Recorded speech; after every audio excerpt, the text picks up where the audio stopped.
नमस्कार। आदर्श शिक्षण संस्थान जौनपुर की इस ऑनलाइन कक्षा में आप सभी का हार्दिक अभिनंदन, स्वागत है।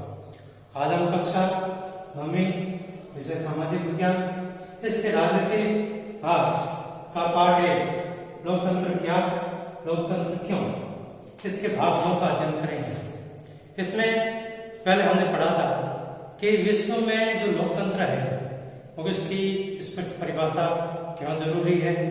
अनेक प्रकार देशों में अनेक प्रकार की शासन व्यवस्थाएं हैं, लोकतांत्रिक सरकारें और अलोकतांत्रिक सरकारें, और उसमें भी उनकी परिभाषाओं का ज्ञान हमने पढ़ा था, जिसमें इब्राहिम लिंकन द्वारा दी गई परिभाषा लोकतंत्र ऐसा शासन का जो रूप है जिसमें जनता द्वारा जनता के लिए और जनता के द्वारा शासन चलाया जाता है, वो लोकतंत्र होता है। इसके अलावा डेमोक्रेसिया जो ग्रीक भाषा के डेमोस और क्रेटिया शब्द से बना है, जिसका अर्थ होता है कि जनता की शासन या जनता की शक्ति। आज हम लोकतंत्र की विशेषताओं के बारे में पढ़ेंगे, जिसमें लोकतंत्र की विभिन्न प्रकार की विशेषताओं के मुख्य रूप से जो है उसके बारे में अध्ययन करेंगे। पहला तो लोकतंत्र के एक सरल भाषा अपन कह सकते हैं, जिसमें शासन का ऐसा रूप है जिसमें जनता अपने शासक का चुनाव स्वयं करती है, और इसमें अपने प्रतिनिधियों का चुनाव मतदान के द्वारा करती है। इसके अलावा चुनाव निष्पक्ष होने चाहिए, स्वतंत्र होने चाहिए, और चुनाव कराने के लिए एक स्वतंत्र चुनाव आयोग होना चाहिए, स्वतंत्र न्यायपालिका होनी चाहिए, और सभी व्यक्तियों को एक मत एक वोट देना और उसका मूल्य भी बराबर होना चाहिए।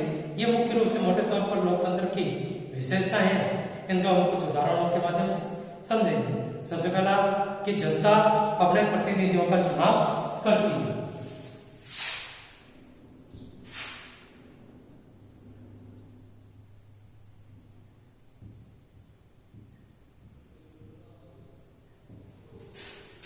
जनता अपने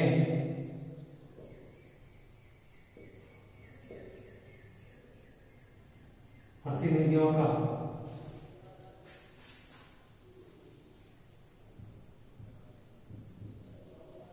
चुनाव करती है। इसका अगर उदाहरण देखें तो अपना जो पड़ोसी देश है पाकिस्तान, उसका उदाहरण ले सकते हैं। कहने को भी अपने आप को लोकतांत्रिक देश कहता है, लेकिन वास्तव में अपन देखें तो भारत और पाकिस्तान दोनों एक साथ स्वतंत्र हुए थे।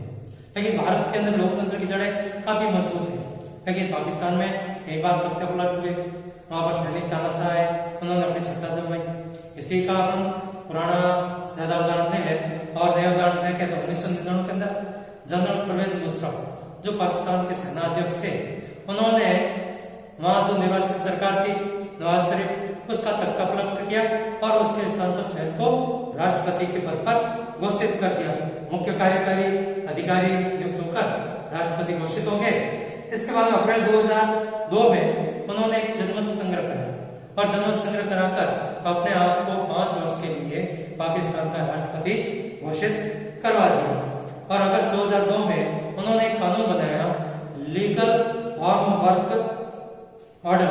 इसके जरिए उन्होंने पाकिस्तान के अंदर एक संविधान में बदलाव किया, जिसके अंतर्गत पाकिस्तान की जो राष्ट्रीय और जो प्रांतीय असेंबलियां थी उनको भंग करने का अधिकार वहां के राष्ट्रपति को प्राप्त हो गया था। अब इसके बाद में इस जो लीगल फॉर्म वर्क की थी, एक मंत्री परिषद के नियंत्रण करने के लिए राष्ट्रीय सुरक्षा परिषद नामक एक संगठन था।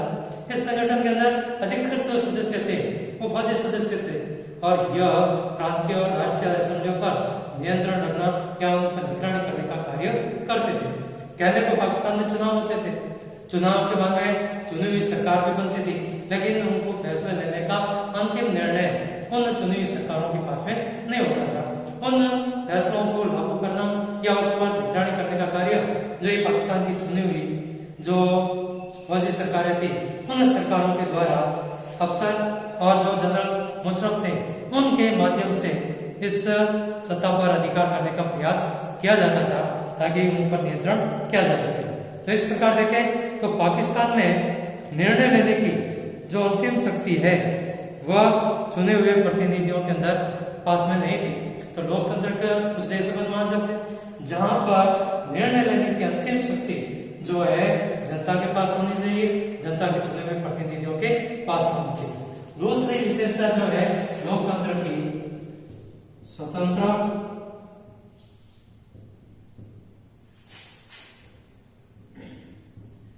और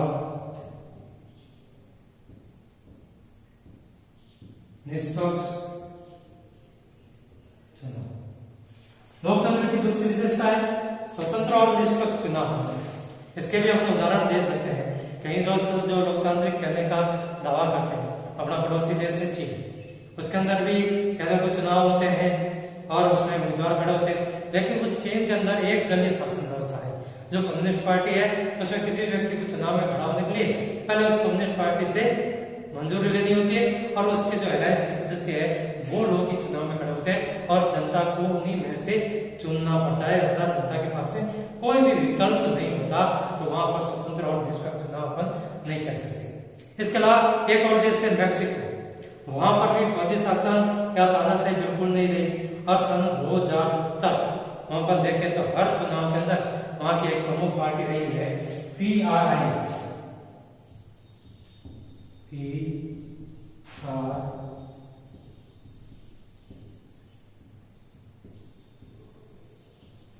तो मैक्सिको के अंदर PRI पार्टी सन 2000 तक लगातार चुनाव में जीतती आई।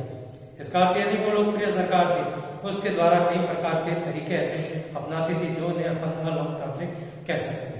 वहां के जो सरकारी कर्मचारी होते थे उससे सरकार की पार्टी की बैठकों के अंदर सम्मिलित होना पड़ता था। इसके अलावा जो अध्यापक होते थे वो भी अभिभावकों को फोन करके उस पार्टी के पक्ष में मतदान करने का कहते थे।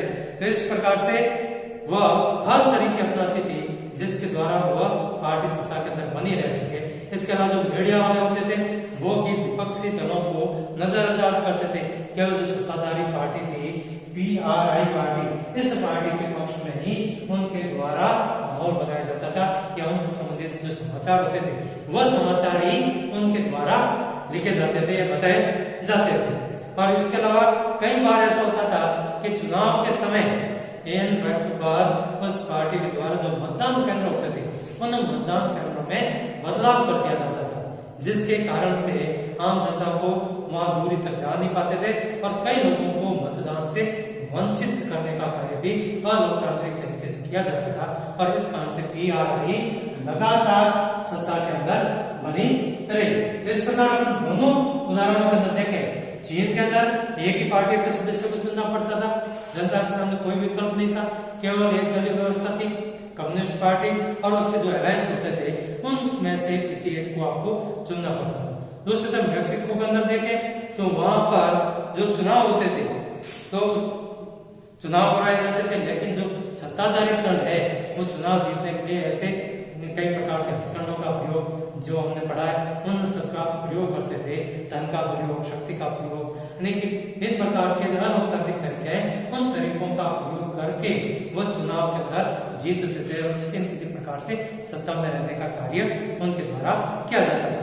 तो इस प्रकार से इस देखें तो लोकतंत्र की विशेषताओं के अंदर अगर किसी देश में लोकतंत्र है तो वहां पर स्वतंत्र और निष्पक्ष रूप से चुनाव होने चाहिए। जनता को अपना मत निर्भय होकर, न्यायरहित होकर देने का अधिकार उसको देना चाहिए और सत्ता के बैठे जो लोग हैं उनके लिए हार जीत का अवसर एक समान होना चाहिए। चाहे सत्ताधारी दल है चाहे विपक्षी दल है, सबको जीतने और हारने के पर्याप्त अवसर मिलने चाहिए, सब प्रकार की सुविधाएं को पर्याप्त मिलनी चाहिए। अब तीसरा है जो विशेषता, एक व्यक्ति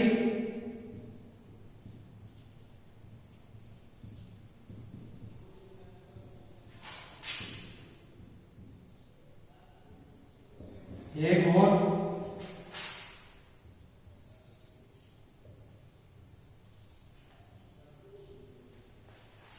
लोकतंत्र की विशेषता है एक व्यक्ति एक वोट और एक मूल्य, यानी कि इसके अंतर्गत आता है सार्वभौमिक वैश्विकता।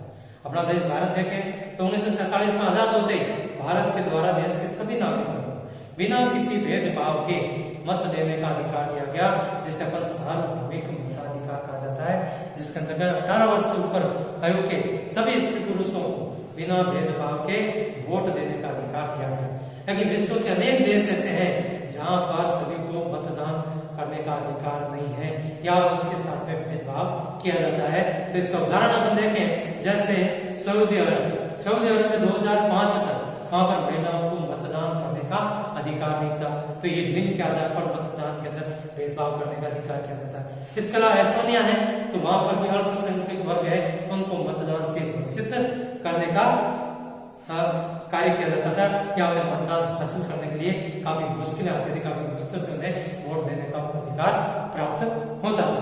इसके अलावा हम देखें तो एक किसी देश जो है वहां के जो मूल निवासी जो वहां के मुख्य रूप से है, और दूसरा जो भारतीय मूल के नागरिक है जो किसी कारण से अंग्रेजों के शासन काल के अंदर वहां पर कार्य करने के लिए गए थे और लंबे समय तक रहने कारण से वहीं पर उन्होंने अपना निवास बना लिया, नागरिकता प्राप्त कर ली।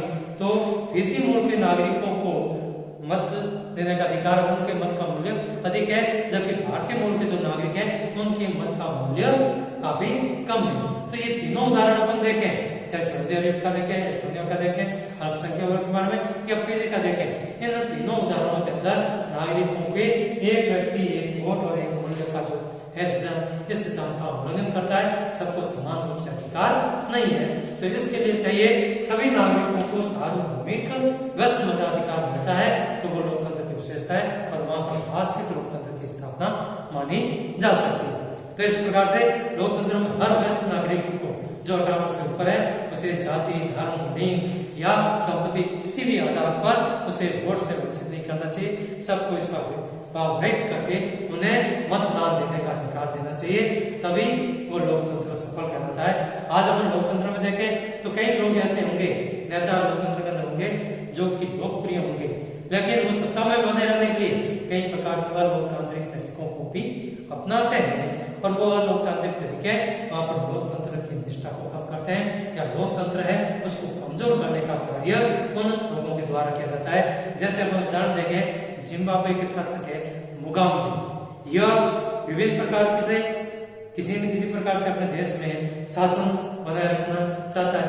इसके लिए वो विपक्षी जो दल होते हैं उन दलों के लोगों को वो परेशान करना, उनके जो आंदोलन होते हैं उनको गड़बड़ी करना, आंदोलन को असफल करना या धनबल का उपयोग करना, ऐसे अलोकतांत्रिक तरीके अपनाकर वो विपक्ष के दलों को कमजोर करने का प्रयास करता है और वो लोकतंत्र को सफल नहीं होने देते। वो लोकप्रिय है उस देश के अंदर, उनको के लिए काफी काम भी किया होगा, लेकिन लोकतंत्र की जो परंपरा है उसके लिए वो ठीक रूप से नहीं है। चौथी जो लोकतंत्र की विशेषताएं हैं उसमें अपन देखें, लोकतंत्र में विचार अभिव्यक्ति,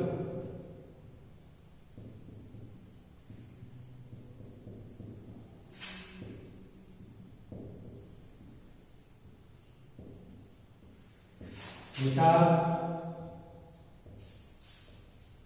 भाषण,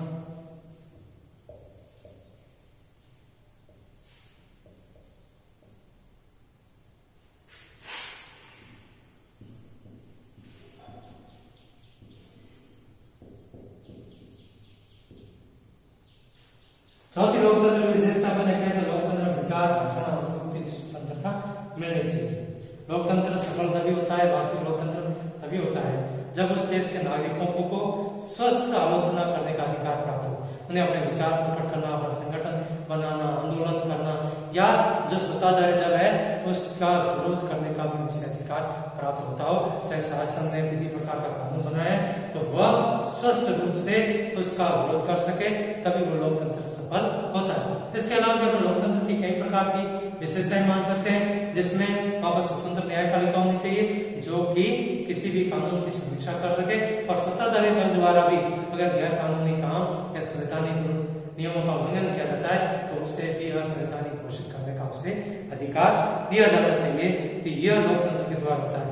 इसके अलावा लोकतंत्र के अंदर जो लोगों के चुने हुए प्रतिनिधि होते हैं उनके द्वारा सारे फैसले लिए जाते हैं, वह ही अधिकृत होते हैं। इसके अलावा निष्पक्ष और चुनाव के अंदर लोगों के लिए निष्पक्ष अवसर होने चाहिए, विकल्प उपलब्ध होने चाहिए, जिसके द्वारा जो मौजूदा शासक है अगर वो लोकतंत्र के अनुरूप कार्य नहीं करते हैं या जनता के हितों के अनुरूप कार्य नहीं करते हैं, जनता को अधिकार होना चाहिए कि उन शासकों को पद से हटा सके और उन्हें पदच्युत करके उस शासकों को बदलने का अधिकार भी देना चाहिए। इसके अलावा लोकतंत्र के अंदर सभी लोगों को समान अवसर और विकल्प मिलने चाहिए।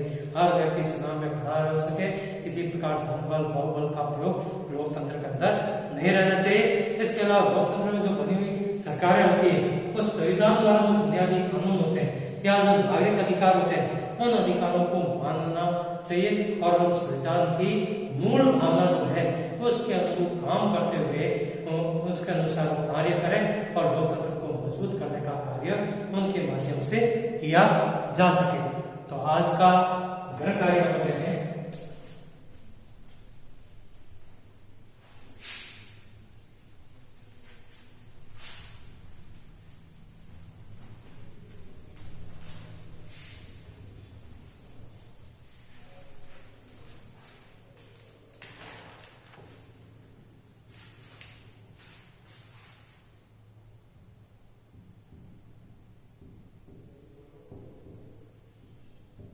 गृह कार्य क्रमांक 2। पहला प्रश्न है जनरल परवेज मुशर्रफ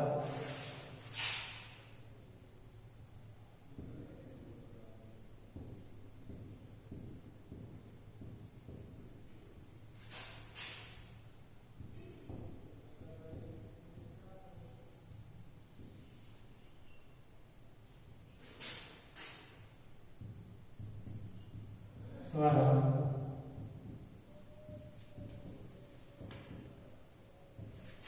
पाकिस्तान में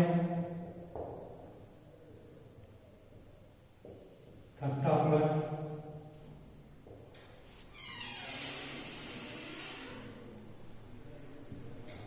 कब किया गया।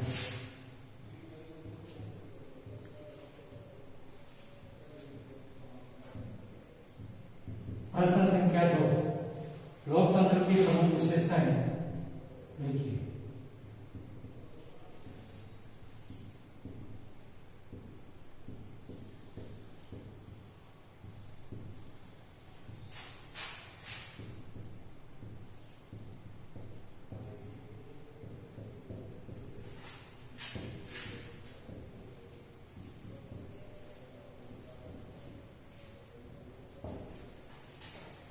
तो ये दोनों